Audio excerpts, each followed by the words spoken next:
Welcome back to Small Caps. It's Kerry Stevenson here, and today we're going to be talking all things hydrogen with Martin Carolan. He is the Executive Director of Global Energy Ventures. And Global Energy Ventures are in the hydrogen space, but they're a marine transportation company. And they're based in WA, and their model is to build, own and operate the transport and the integration of the hydrogen transport sector. Martin, great to see you. Welcome to Small Caps. Thank you, Kerry. Good morning.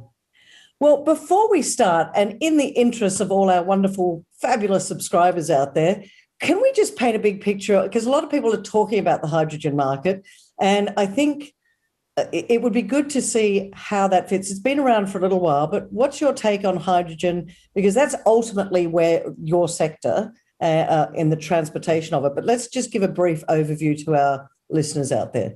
Yeah, thanks, Kerry. Well, we've seen in the last 12 months, we've seen this dramatic evolution of hydrogen as a wonderful investment thematic. But that's been driven by real fundamentals now, so it's not just hype.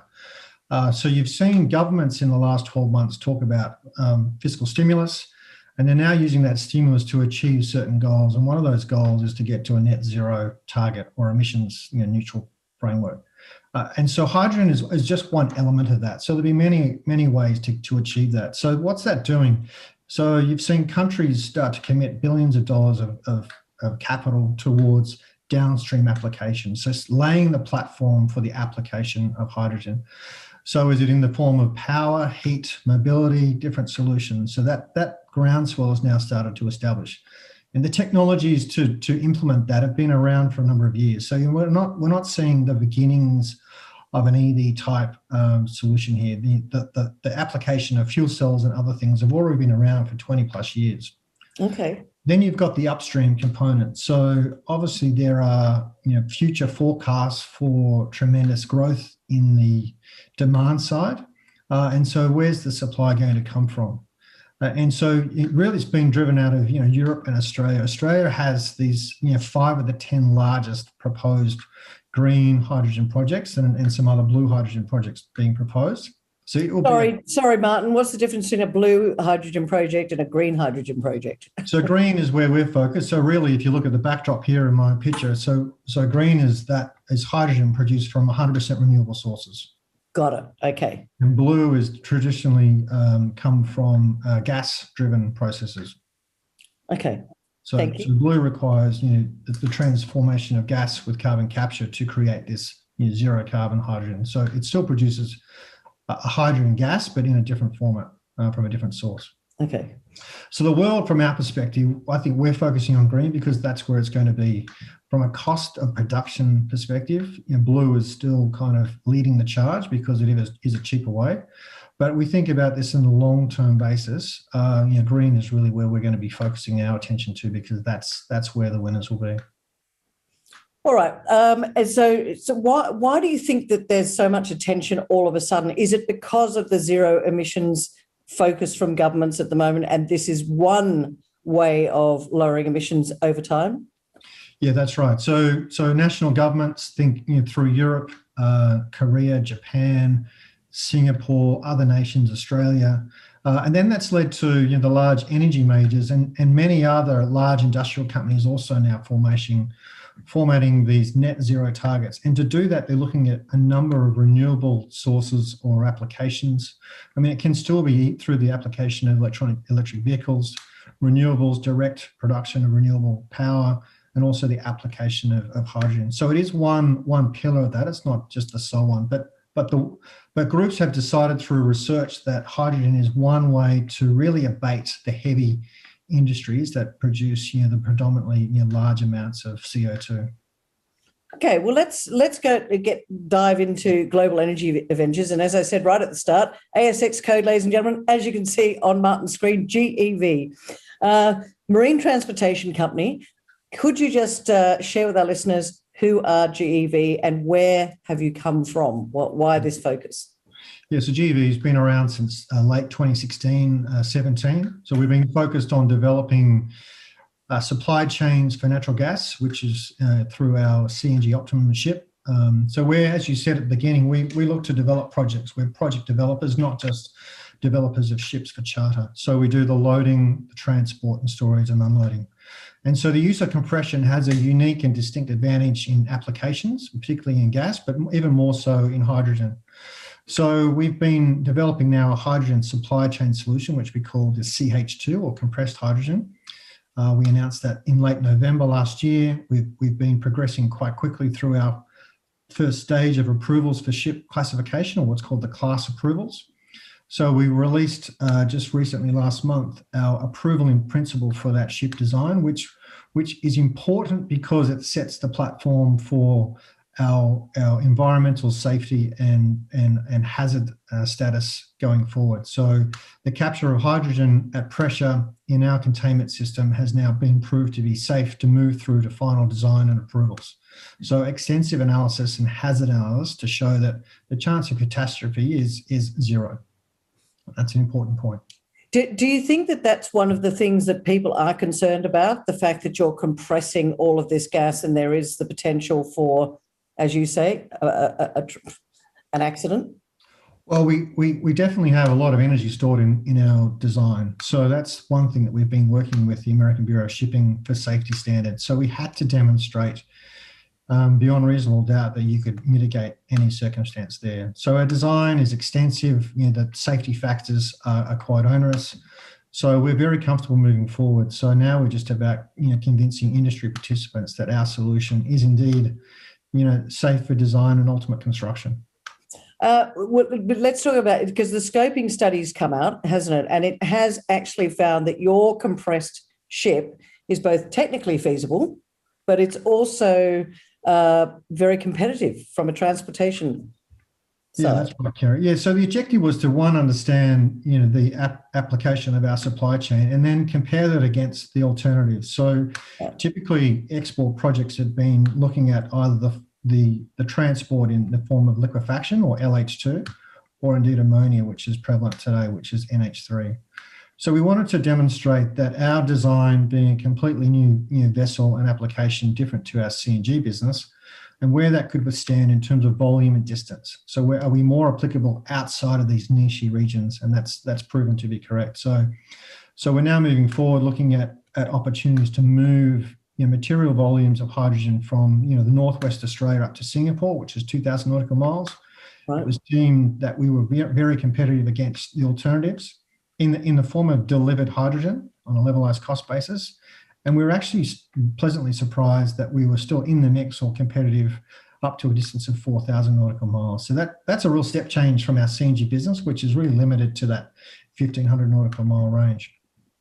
And so it's important because the application of hydrogen is different. The application in liquefaction and ammonia, they install quite energy intensive processes that use that green hydrogen in either to change the format or to unwind that at different ends. So ours is simple and efficient, and therefore that's the way we see it being competitive. Can we talk about competition, and can we talk about numbers? Because I love talking numbers here. There's been billions is being invested into the hydrogen industry at the moment. And as I said before, there's a lot of attention on it at the moment.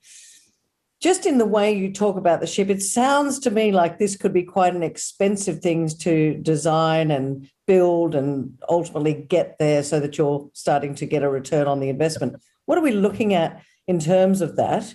And are there others in this area doing exactly what you're doing, or is this unique and patented? Is there a uniqueness to what you're doing? Yeah. So firstly, in terms of compression shipping, we haven't seen anyone else follow our lead from a hydrogen perspective. Okay. So we are quite unique in that respect. So we have put a patent on our design. We think that at some point in the future, there may be other people come in and look at compression from a shipping solution. Our process over the next 12, 18 months will require more extensive engineering and testing and prototype testing to prove that we can get to final class approvals or approval for construction. So that's an 18-month process. Yeah. Our competition, or really, is when we talk about the alternatives. So liquefaction, shipping, there are two Asian shipping groups. One, KHI in Japan, have produced a very small prototype for the LH2 shipping solution that's about to run from Victoria up to Japan in the coming months. But volumes of 100 tons, so very small. Right. And then Hyundai have also looked at the application of liquefaction, again in a small scale environment from their perspective. So we haven't seen a tremendous amount of work yet done on the shipping, but that is definitely coming over the next 1 to 2 years, more and more. So that's our advantage. So we think we can control the destiny of our ship design and approvals over the next 18 months. We don't need extensive technical work on the loading and the unloading. We just take pure gaseous hydrogen at the production point, compress, load into our ship, store and transport and unload. We're not looking to change the properties of that hydrogen through our process. So the infrastructure is already there. So what you're saying is the uniqueness is within the ship. You don't have to spend all on the infrastructure of getting the hydrogen to your unique compressed ship. Is that correct? Yeah, we don't have technical onshore infrastructure requirements such as a liquefaction facility, right. or for ammonia they have a very large energy intensive synthesis plant. So they need to build quite a bit of capital into the front end before they even get to loading a vessel. Ours is quite simple. So simple berthing infrastructure and then some compression units and straight into our ship. That is the same application that we have in our CNG business. So we're not trying to reinvent the wheel. It's just the same product reclassified for the use of hydrogen. When we spoke a little bit earlier, we were talking about government support and funding. Is that important to GEV at this stage to have government support? And let's talk some numbers around that. Well, yeah, absolutely. So we've seen the federal government come out last year with a plan to spend over $1 billion on 4 key technologies, on initiatives to move forward different technologies in Australia to get towards their emissions goal. They haven't really stated a net zero target. And one of those obviously is hydrogen. So we feel as an Australian company, we can advance the export of the hydrogen proposed to be produced for some major projects here in Australia through our shipping solution. So we've been talking to state and federal governments about different funding availability. We've made progress in some applications. We haven't made anything public at this stage, but we envision that the support from the federal government can now start to come through, given that we've set the business case in terms of our first stage of approvals plus our competitive business case from that scoping study. So we are confident that we'll get there. We haven't made any formal commitments as yet, but definitely available. So there's lots of funding around. My question to you said earlier that 5 of the 10 major hydrogen projects globally are based here in Australia. These obviously, well, not obviously, I'm assuming that these are major projects with major companies. Why don't they have the solution? Why haven't they come up with this shipping solution themselves? And are you concerned at all that they might do in the future? Or do you feel that you've got this patent against your design, this is a unique design, and why would they bother doing it themselves? Well, most project developers are really just looking at the production side. So they're looking to produce, large volumes of hydrogen. They are then either looking to either convert that to liquefied hydrogen or ammonia to then transport in bulk. So that format has a much higher density than our ships, but it also requires a lot more capital and energy intensive processes to then transport. So we have been surprised that no one has really looked at compression, but when we've been presenting our case to some of those groups, they've been quite supportive of our approach, and indeed we've started to progress some early stage discussions with those projects. So those projects tend to have the production and perhaps the customer end, and what they're looking for is shipping solutions, which I guess will come over time.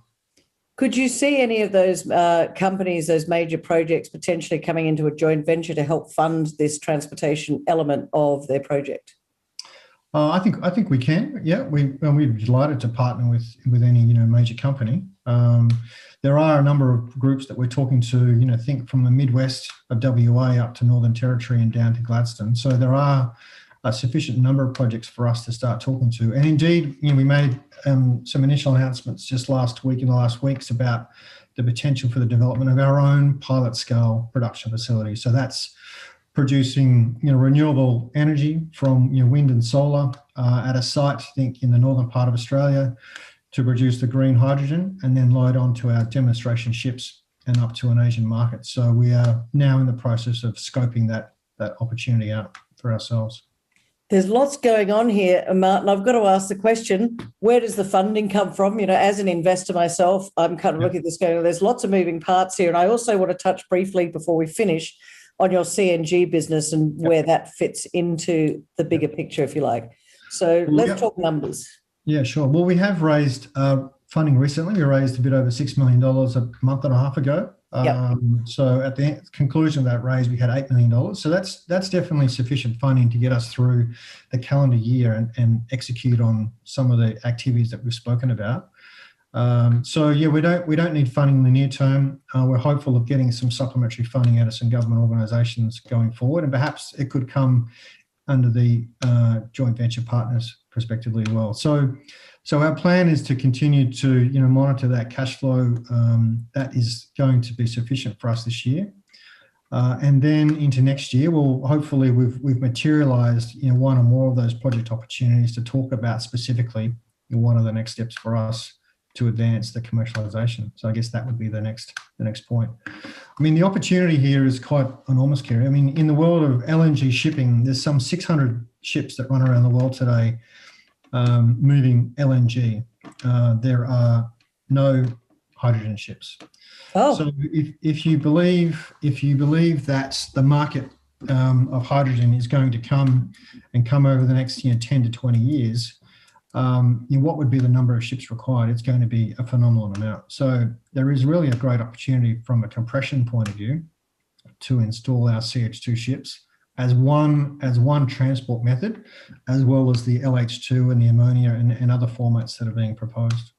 And you mentioned this ship that was going to go from Victoria up to Japan, but it's very small, 100, I think you said 100 tonne. Yep. How big what's your capacity on your ships? And we're talking 2,000 tonnes at a compression rate. So that's our large vessel, but we're also looking at demonstration scale ships. So it could be down to, as much as, 300 to 400 tonnes. So smaller scale, obviously, cheaper to build and prove out the application of compression in the supply chain. So that would be a sensible approach to take. And it's really just a scaled down version of the design we've committed. So it doesn't require a new re-engineering of a ship. Let's talk scalability.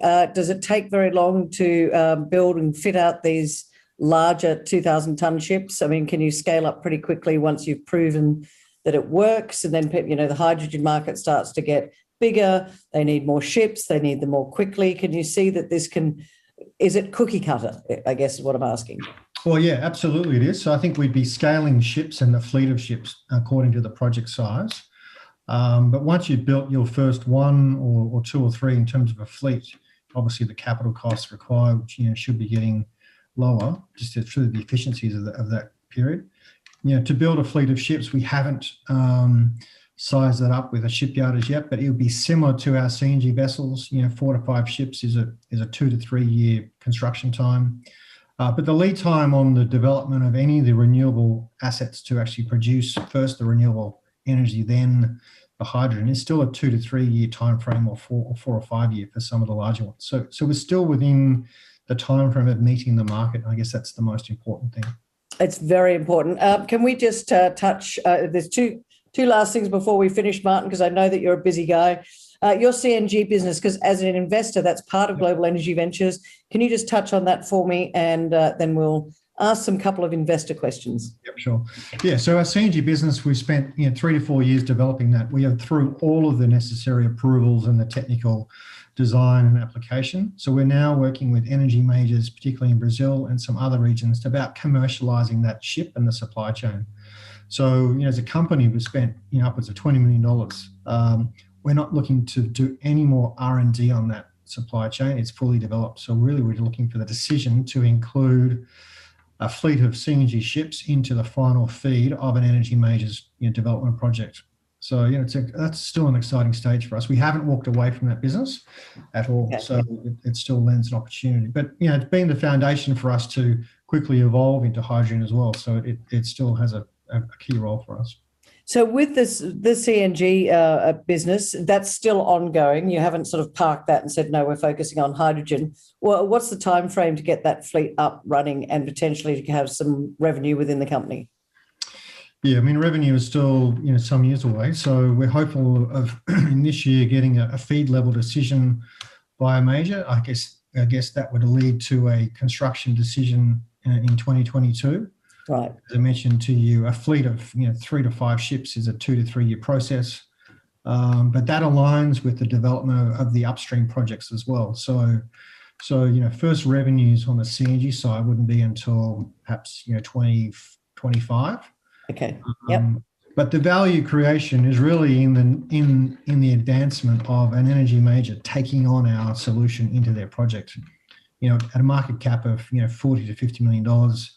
We've got and cash of 7 or 8 million. So we're still a very cheap proposition in terms of proving out that IP that we've built. That segues just beautifully into my final question, Martin, which is, why do you think now, there's a lot of investors listening to you today, why do you think now is a good time for those out there that are looking at their portfolio and thinking, I would like a little bit, because the hydrogen space is on fire. This is one thematic within the hydrogen space. Why GEV, and why do you see yourselves as a good investment proposal? Well, I think the foundations of the company have been strong from a technical and development perspective. So we are as a management team heavily invested in the stock as well. We own 13-14%. We own a number of options as well. So we are fully invested here. So that's a good foundation for any investor going to a stock, is what's the skin in the game. Absolutely. The global opportunity here still on the CNG business is large. We're only dealing with large counterparts, so that does make things sometimes slow. But in the hydrogen space, it's quickly evolving to be such that projects, whether they're here in Australia or projects in Europe on the production side, are looking for shipping solutions. So we didn't talk about Europe earlier, but that's still a highly visible part of our kind of development profile, is looking at opportunities in Europe as well, because they are really leading the charge from an offshore production point of view into onshore applications. Well, you're only just getting started, and you said something which I always tell people is really important, and you all know it, ladies and gentlemen, which is management of invested. They've got 13 to 14% of the company. Skin in the game is what it's all about as well. They've got a patent on their design of the ship. Martin Carolan, it's been an absolute pleasure to talk to you today.